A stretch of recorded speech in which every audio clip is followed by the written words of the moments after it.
लोकतंत्र बचाओ आपका मुख्य सिद्धांत। आप संसद में जिस दिन पहले घुसे थे तो आपने दंडवत प्रणाम किया था। वो सीढ़ियों को थोड़ी प्रणाम करना है। सीढ़ियों को प्रणाम करने का भाव क्या है कि आपने लोकतंत्र को प्रणाम किया, आपने जनता को प्रणाम किया। अब आप जा रहे हैं अंदर जनता की सेवा करने के लिए।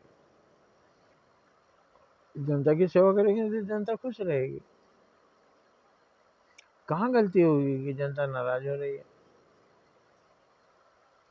और अगर इसमें विरोधी आपका फायदा उठा रहे हैं तो आप उसको काट करिए। आप लोगों तक अपनी बात वो तो पहुंचा रहे हैं। बच्चों को मारा, बच्चों का भविष्य खराब किया, कितने बच्चों ने आत्महत्या कर ली, पेपर लीक करके पैसे कमा रहे हैं मंत्री। ये पूरे देश को बेच रहा है मोदी। छल कपटी है, जुमलेबाजी करता है मोदी। ये सब आरोप को आप काटिए और ठोस प्रमाण के साथ काटिए। आपके पक्ष में अभी भी जनता है, आपकी बात मानेगी। आपने नोटबंदी की, जनता ने आपको सपोर्ट किया।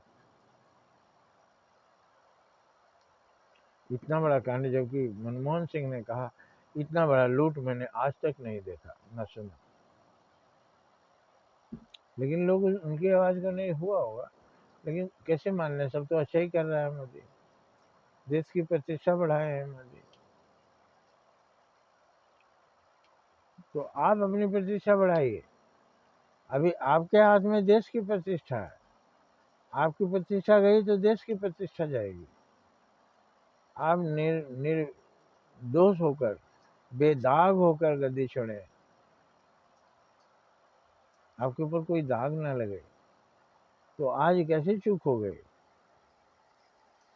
इस चूक को बचाइए, छात्रों के पक्ष में आइए और उन्हें कहिए, हमारे मित्र किसी भी कारण से अगर आप पर बात उठी है तो आप वक्तव्य दीजिए। मैं इसको देखिए जनता की प्रतिक्रिया क्या है। और नहीं तो लोग चाहते हैं कि आप पद से इस्तीफा दें, तो बीजेपी के लोग को त्यागी माना जाता है और उन्हें सहज इस्तीफा दे देना चाहिए। पार्टी का कोई आदमी संभालेगा उसे। और नहीं इस्तीफा देना चाहते हैं, कौन कहता है दीजिए, लेकिन आप संतुष्ट कीजिए उन बच्चों को।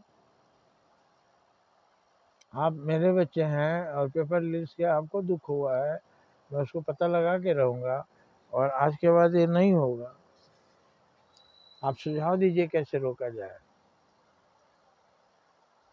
नहीं तो जितने लोग दबे कुचले थे आपसे दूर हो गए थे, जिनके मन में आपके लिए बदले की भावना है, वो इस मौके का फायदा उठाएंगे। अब वो तो कह रहे हैं काकरोच जनता पार्टी मैंने क्यों नाम रखा। हमारे आंदोलन को ये लोग कीड़े मकोड़ों का आंदोलन मानते हैं, तो हमने वही नाम रख दिया। अब चलो, सारे छात्र काकरोच हैं, सारे पब्लिक काकरोच। अब वो छात्र के बहाने पब्लिक को सब साथ में ले रहे हैं। फौजी लोग भी आ रहे हैं, साधु संत भी आने लगे। जिधर पड़ा भारी देखते हैं ना, जिनको मौका नहीं मिला है वो सोचते हैं कि अब इसमें बहती गंगा में हाथ धो लो और मौका पाओ। क्योंकि आप हारेंगे तो विरोधी जीतेंगे। तो विरोधी तो हमेशा आपके विरोधियों को, शत्रु का शत्रु अपना मित्र होता है। तो छात्र आपके शत्रु हैं तो दूसरे आपके शत्रु उन छात्रों से मिल जाएंगे।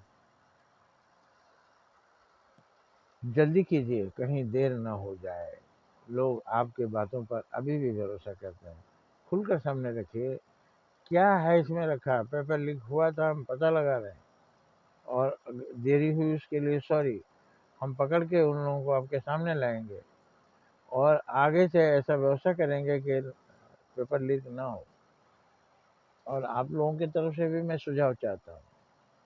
मैं बदनाम होने से मर जाना अच्छा समझता हूँ, इसलिए मैंने गलत नहीं कहीं नहीं किया है, इसलिए बदनाम नहीं होना है मुझे। आपके लिए, आपके पक्ष में जो हुआ उसके लिए क्षमा प्रार्थी हूँ। मैं भी आपके साथ हूँ, वास्तव में मैं आपके साथ हूँ। विद्यार्थी देश की तकदीर हैं और मैं इस देश की तकदीर को डुबाना नहीं चाहता, इस देश की तकदीर को उठाना चाहते हैं। और जब छात्र पढ़ लिख कर बनेंगे तब यहाँ वैज्ञानिक और इंजीनियर और डॉक्टर पैदा होंगे, अब्दुल कलाम पैदा होंगे। शिक्षा को मुझे बढ़ावा देना है, और शिक्षा की जो असमानता है, आपका ये नारा था शुरू से, शिक्षा की असमानता को दूर करेंगे। जो कि लड़के बेचारे गरीब होने के कारण ऑफिसर नहीं बन पाते, और ये अमीर लोग सारे पद पर फिर छा जाते हैं। देश के सारे धन पर अमीरों का राज है, गरीब भूखों आज भी मर रहे हैं, जबकि ये होना चाहिए भूखों का अधिकार। जय हिंद, जय भारत।